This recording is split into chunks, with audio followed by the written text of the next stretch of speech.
سرزمین پر، گولڑا کی سرزمین پر حضرت پیر مہر علی شاہ صاحب رحمۃ اللہ تعالی علیہ، آج ان کا یوم وصال ہے۔ میں صرف ایک ان کی بات عرض کرتا چلوں، آپ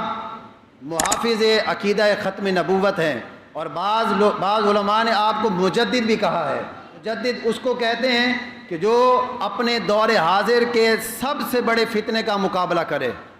سب سے بڑے فتنے کا مقابلہ کرے۔ اور آپ کے دور اقدس کے اندر جو اس امت میں سب سے بڑا فتنہ پیدا ہوا، وہ کون سا فتنہ تھا؟ وہ قادیان کا فتنہ تھا، مرزا غلام قادیانی کا فتنہ تھا۔ یہ سب سے پہلے خون رسول حضرت پیر مہر علی شاہ صاحب رحمۃ اللہ تعالی علیہ، اتنا بڑا نام، اتنے بڑے شیخ، آپ کی بڑی شان ہے۔ میں صرف ایک بات عرض کرتا چلوں، آپ نے سب سے پہلے اس دجال کذاب مرزا غلام قادیانی جس نے نبوت کا دعویٰ کیا، وہ بدبخت، وہ ملعون، سب سے پہلے حضرت پیر مہر علی شاہ صاحب رحمۃ اللہ تعالی علیہ اٹھے، اور سب سے پہلے آپ نے اس فتنے کا مقابلہ کیا۔ سب سے پہلے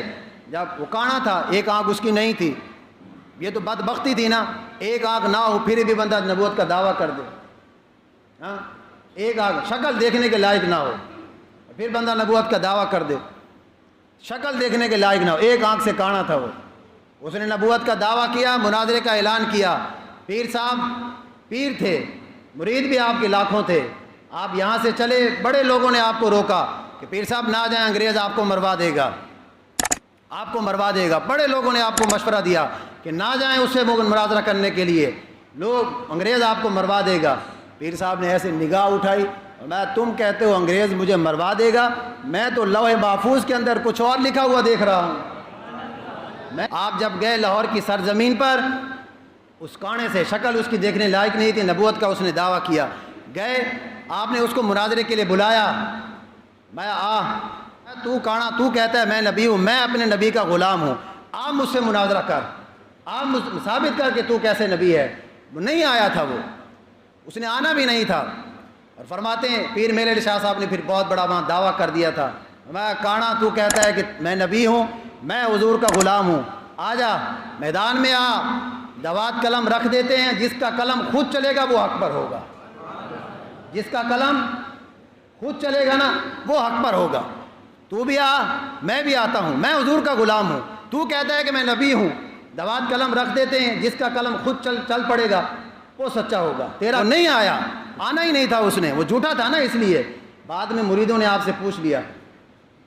پھر میرے شاہ صاحب سے مریدوں نے پوچھ لیا، ارے اتنا بڑا دعویٰ کر دیا تھا، قلم نہ چلتا پھر، قلم نہ چلتا پھر کیا ہوتا؟ آپ نے وہ تاریخی جملہ فرمایا تھا، بھینس کو ہم باندھتے ہیں نا کسی کھونٹے کے ساتھ، وہ بڑی اچھل کود کرتی ہے، ٹھیک ہے، اس کو پتہ ہوتا ہے میں نے گرنا نہیں ہے، کیوں؟ اس کو پتہ ہوتا ہے کہ میں اس کھونٹے کے ساتھ باندھی ہوئی ہوں، وہ اس کھونٹے کی بنیاد پر سارا زور لگاتی ہے۔ تو آپ نے یہ بات پنجابی میں فرمائی تھی، بھینس جو ہوتی ہے نا وہ اپنے کھونٹے کی بنیاد پر سارا زور لگاتی ہے، اچھل کود کرتی ہے، اس کا اپنے تو کچھ نہیں، ویسے کرے تو گر جائے، لیکن وہ بندھی ہوتی ہے تو اس لیے وہ نہیں گر سکتی۔ میں نے اپنی طرف سے تھوڑی کہا تھا، مجھے حضور نے حکم دیا تھا، میں نے آگے اعلان کر دیا تھا، اب وہ قلم چلتا یا نہ چلتا وہ میرا کام تھوڑی تھا، مجھے حضور نے حکم دیا، میں نے کہہ دیا تھا۔ اور آپ نے پھر تاریخی جملہ فرمایا تھا، فرمایا وہ کانا وہ کہتا تھا میں نبی ہوں اور میں حضور کا غلام ہوں، فرمایا اگر وہ آج مان جاتا نا، اگر وہ کانا مان جاتا کہ حضور آخری نبی ہیں، اور وہ یہ شرط رکھتا، وہ مان جاتا کہ حضور آخری نبی ہیں اور وہ یہ شرط رکھتا کہ میں اس شرط پر مانوں گا کہ حضور آخری نبی ہیں، شرط میری یہ ہے کہ مہر علی مردے زندہ کر کے دکھائے، فرمایا آج مہر علی نے مردے بھی زندہ کر کے دکھا دینے تھے۔ اتنے بڑے شیخ گزرے آپ، اے محافظ ختم نبوت، عقیدہ ختم نبوت، حضور کی ختم نبوت پر آپ نے پہرا دیا، حضور نے آپ کو اتنا پھر نوازا، خون رسول تھے آپ، آل رسول تھے، آج ان کا یوم وصال ہے۔ اللہ ہم سب کو ان کے نقش قدم پہ چلنے کی توفیق عطا فرمائے، اللہ ان کے مزار پر کروڑہا رحمتوں کا